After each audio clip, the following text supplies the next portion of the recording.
आषाढी एकादशी संपूर्ण महाराष्ट्रातला प्रत्येक माणूस त्या ठिकाणी उपास करून देवाची आराधना करतो, विठ्ठल आराधना करतो. आणि अशा वेळेला हे हरामखोराचं स्टेटमेंट करायचं, याचा अर्थ हिंदू धर्माच्या भावना दाखवायच्या आहेत. त्यांनी पुन्हा एकदा वादग्रस्त वक्तव्य केलंय. ते म्हणतात रस्त्यावर नमाज पडल्यानंतर मुस्लिमांवर कारवाई होते, कारवाईच्या धमक्या दिल्या जातात, मात्र आता वारकऱ्यांमुळे संपूर्ण रस्ते जाम आहेत, त्याचं काय? नमाज पडायकरता पाक जागा पाहिजे असते आणि ती मस्जिद आहे. पुरुष मस्जिदमध्ये पडतात, महिला घरी पडतात. हिंदू धर्मियांना प्रार्थना करायकरता, बौद्ध धर्मियांना, ख्रिश्चन धर्मियांना त्यांची प्रार्थना स्थळ आहेत. वारकऱ्यांची परंपरा ही शेकडो वर्षाची परंपरा आहे. तुकाराम महाराज, ज्ञानेश्वर माऊली यांच्यापासून त्याच्या पुरातनापासून ती परंपरा आहे. आणि वारकरी आषाढी एकादशीला पंढरपूरला भेटायला जातात, आपल्या विठ्ठलाच्या चरणी लीन होण्याकरता जातात. ते रस्त्याने जाणार तर का हवे तोडून जाणार आहेत? त्यांचा मार्ग का आजचा आहे?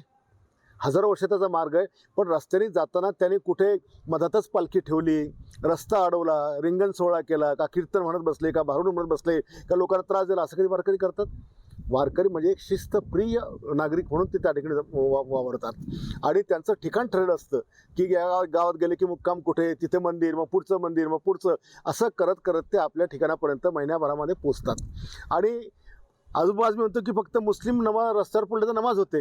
अरे पण बाबा, ज्यावेळेला गणपती बेकायदेशीर बसवला जातो, त्याची मिरवणूक बेकायदा काढली जाते, शिवजयंती मिरवणूक बेकायदा काढली जाते, तर पोलीस गुन्हे दाखल करतात ना.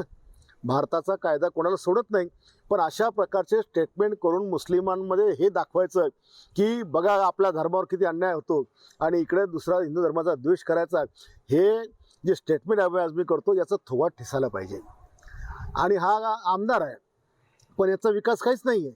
हा फक्त असे जहाज स्टेटमेंट करून लोकांना खुश करतो. यांनी कधी आजपर्यंत मुस्लिमांना रोजगार दिला नाही, यांनी काही फॅक्टऱ्या कंपन्या उभारल्या नाही, काही यांनी त्याला काय म्हणतो की कोणाच्या पोटाला हाताला काम दिलं नाही. हा केवळ असे जहाज स्टेटमेंट करून फक्त मुस्लिम धर्माच्या लोकांना उचकायचं काम करतो. आज भारतामध्ये शांतता आहे, राज्यामध्ये शांतता आहे, लोक एकमेकाच्या धर्माचा आदर करतात.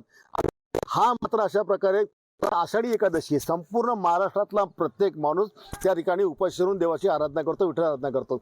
आणि अशा वेळेला हे हरामखोराचं स्टेटमेंट करायचं, याचा अर्थ हिंदू धर्माच्या भावना दाखवायच्या आहेत. आणि ठेचलं पाहिजे.